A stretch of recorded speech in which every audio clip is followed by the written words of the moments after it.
tenemos la solución a los problemas de la actual Fórmula 1, ¿verdad, Mati? Y está en la Fórmula E, sí, Jorge.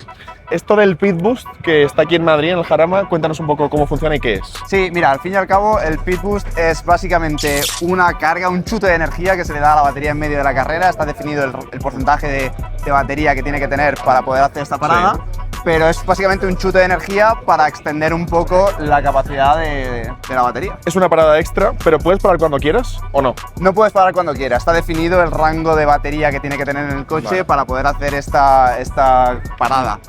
Sí que tienes un rango amplio, depende del circuito, pero sí, no está completamente definido. Habría que llevarlo a la Fórmula 1 para darle un poco más de emoción. Bueno, aquí me voy a mojar como ingeniero de Fórmula 1, yo creo que sí. Claro, con la batería actual no se podría hacer porque son muy pequeñas, pero en un futuro si deciden cambiar la normativa y agrandar este tamaño de las baterías, ¿por qué no? Yo creo que sí. Pues ahí está, a tomar nota para que el Pit Boost llegue a Fórmula 1.